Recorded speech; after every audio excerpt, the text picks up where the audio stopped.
majlis uu nebigu fadhiyo ayuu nebigu asxaabta sidaa ku yidhi waxaan arkayaa buu nebigu yidhi madaa'in alciraaq ciidankii muslimiinta oo madaa'in alciraaq furtay oo gabadha shimaa bintu buqayla la yidhaah ee boqorka la dhalatay oo masar madow madaxa ku wadata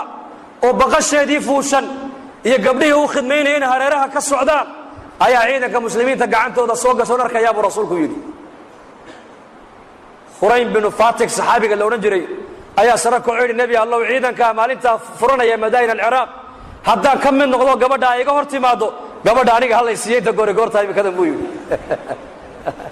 cajiib markaasuu nebigu yidhi adigaa iska le muxuu yidhi adaa iskale buu yidhi gabadhaas raggii ag fadhiya markiiba eegtay markhaatiyo weyaan mogtahay laba ninoo ag fadhiday buu horyaada markhaati ka noqdo haddaba arrinkaas bal sida khabarka nebiga ay ugu kalsoon yihiin dadkaasi eega innagana maanta muslimiintu xaya cala salaa kuma kalsoono salaadii baa la addimayaa suuquna waa macmuur maanta xaya cala alfalaax war liibaanta xaggeega u kaalaya baa la leeyahay salaada liibaan uma arkaye maqaayadda iyo dukaanka uu furan xilligaa ayuu u arkayaa inuu ku liibaanaya xaajadiisa ku daboolayo yaqiinteennu waxay noqotay waxaan arkayno yaqiintoodu waxay ahayd hadalka nebiga iyo ilaahay ay ka maqlaan bay ku kalsoonayeen iyagu intaqala nebiyu calayh salatu wasalaam nebiga adduunyada uu ka intiqaalay saxaabigii arrinkii nebigu maalintaa u ballan qaaday u haystaa abubakar baa taladii ummadda la wareegay khilaafadii cumar ibnu khadaab baa timiday madaa'inulciraaq baa la galay ciidankii madaa'inulciraaq ku jiray buu ka mid ahaa wallaahi waa halkii nebigu sheegayay buuhi waa taa magaaladu nebigu sheegayay ciidanka khaalid baa wata waa la jebiyey gaaladii gabadhow sideediiya faraskii fuushan masarkii nebigu ku sheegay wadata baqal cad bay fuushan tahay masar madow bay wadataa gabdho u khidmaynayaa la socda khaalid baa loo keenay saxaabigii baa sare kacoo yidhi yaa khaalid hiya liya buu yidhi tan aniga iskale buu yidhi tan kuma jirta buu yidhi haniimadaad qaybinaysaa tan anaa iskale khaalid baa yaaba see ku yeelatay waryaa ma sunnaa nebigaad khilaafaysaa may tan nebigu aanu ii ballan qaaday buu yidhi goorma maalintii caynkaasuu nebigu ii ballan qaaday wuxuu yidhi kuma siinayo ilaa marag aad la timaadda mooyaane laba nin oo labaduba ay ahaayeen ansaar muxamed baa labadaba la kale odhan jiray labadii nin buu soo kaxeeyey khaalid buu u keenay annagaa ka maraga bay yidhahdeen nebigu inuu ballan qaaday gabadhaas waa hagaaga iska qaaday buu yidhi khalaas khaymadiisii buu la tegey waa gabadh la dhalatay boqor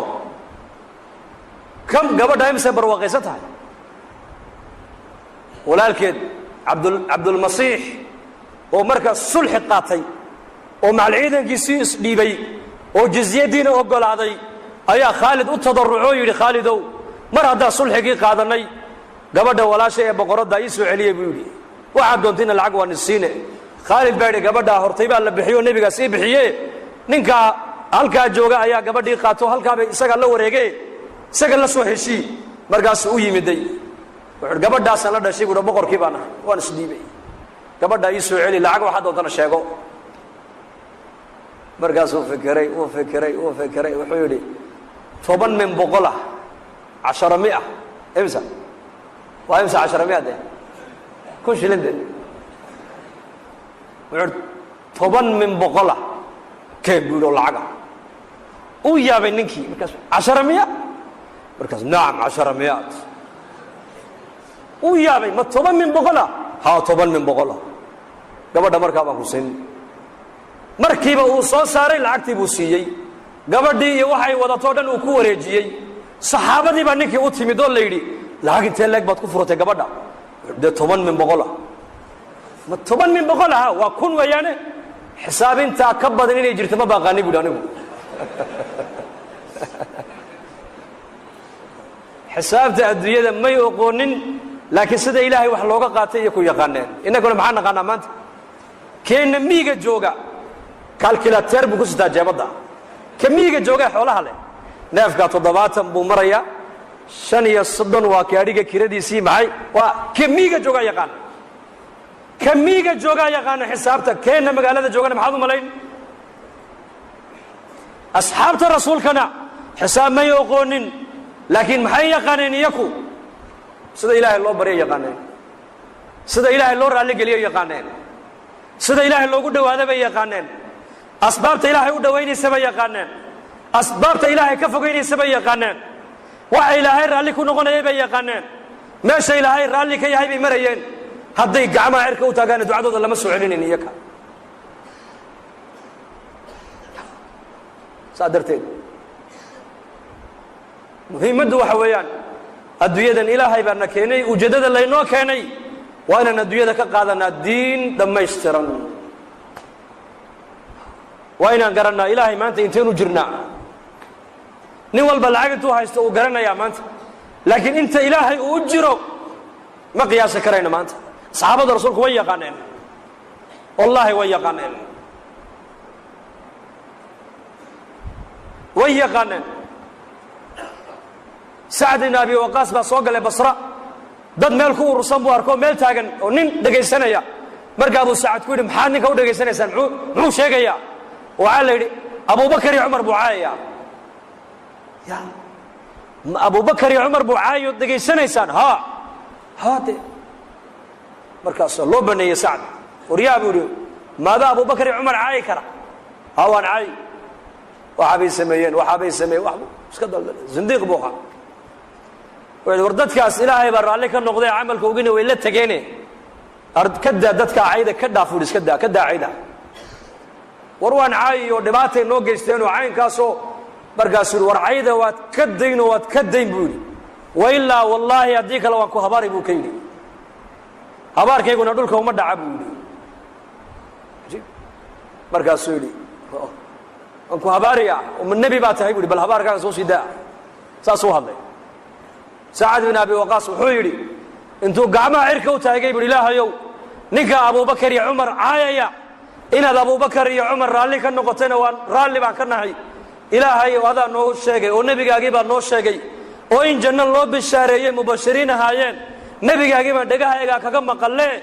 jamaca halkaa jooga intay kala dhaqaaqin ilaahu ninka aayad iga tus buu yidhi wuxuu yidhi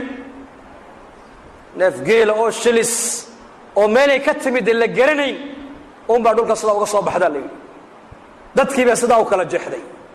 isagii intay u tagtay sidii harraati ula dhacaysay naftu kamay tegin ilaa naftu ay kaga saartay mooyaane naftii markay gow ka tiri ninkii ayay hashii oroday baa la yidhi waa la daba yaacay geed bay sidaa uga daba wareegtay meelay martayna waa la waayey markaasuu sacad bin abi waqaas yidhi alxamdu lilah ilaaha waxaan ku mahadiyaa buu yidhi hee dadkaasi iyakoo cuqdad abubakar iyo cumar aan u qaadin intay meesha ka dhaqaaqeen baa ku mahadiyaa buu yidhi leanna aayad bay arkeen khalaas inta ilaahay ay u jiraan iyaku way garanayeen iyaku leanna tarbiyadda nebigay ka qaateen alayh salatu salaam diin bay ka qaateen nebiga diin bay ka dhaxleen ilaahay cilaaqadiisay ka dhaxleen maanta muslimiinta caalamka cilaaqadaasaa nagu yar bas wax kasta muslimiintu maanta way haystaan asbaab caalamka asbaabta u badan maanta muslimiinta haysata cadad ahaana haddii la eega tirada muslimiintu ma yar tahay ma yaro laakiin tayadeennii baa yar maanta saa darteed bay culimmadu leeyihiin ummaddan waxaa loo baahan yahay mar labaad in iimaanka iyo diinta loo jadiidiyo dacwaddu waa laba qaybood dacwad gaalada loogu talagalay waa dacwat lislaam dacwadna muslimiinta loogu talagalo waa dacwat liimaan gaalada dacwadda loogu talagalay waa maxay soo islaama waad nabadgalaysaan dacwada muslimiinta loogu talagalay waa maxay tacaalow nu'min birabbina saaca kaalaya soo gala masaajida ilaahay saacada rumaynaya saa darteed walaalayaal ilaahay uuna doortay oo diintaasaa ilaahay noo doortay oo muslimiin baa ilaahay naga dhigay ummaddii nebigaa ilaahay naga dhigay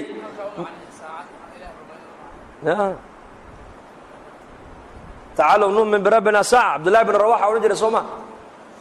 saacad ilahay aan rumayna maxay ka dhigan tahay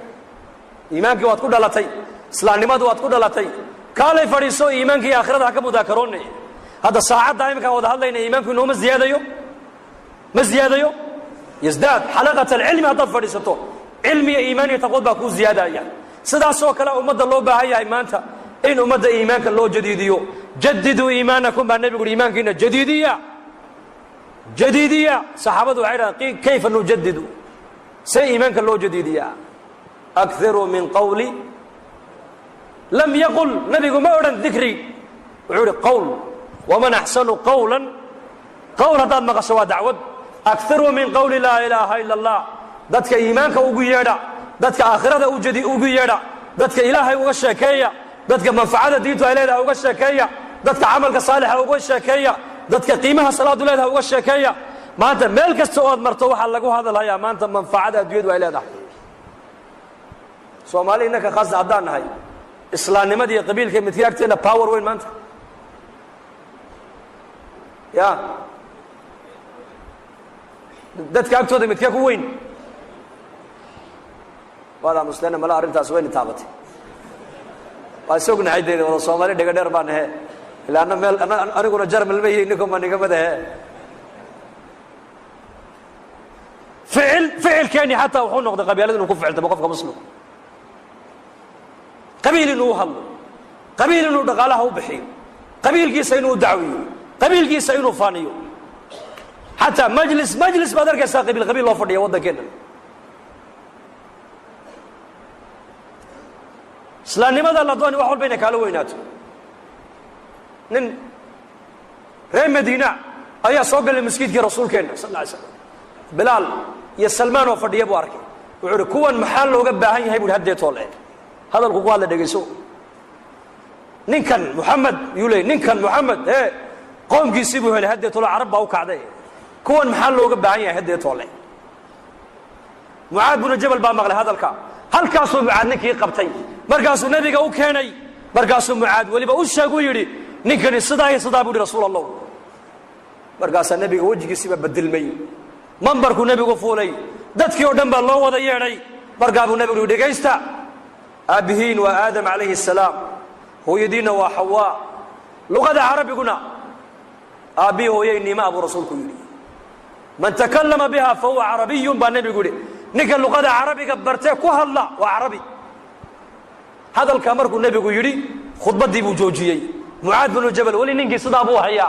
مركب يا رسول الله نكر معك يا الله مركب النبي يقول دعه للنار يا معاذ نك النار تاكا فلنا نار تودى برسولك كي وان المسجد النبي كجوج الله صعو يقول النار تاكا فلنا نار تودى maalintii nabigeenu adduunyada ka intiqaalay carabtii ridowday ee diinta ka noqotay ayuu kamid ahaa isagoo murtadala ninkii waa la dilay baa la yiri hadii hadalkii nabiga ya xaqiiqoobay maadaama hadal wuxuu ku hadlay ummadda midnimadeeda kala geynaya oo cunsuriyad iyo qabyaalad abuuraya hadalkaabuu ku mutaystay ninkaas inuu naar ku dambaynayo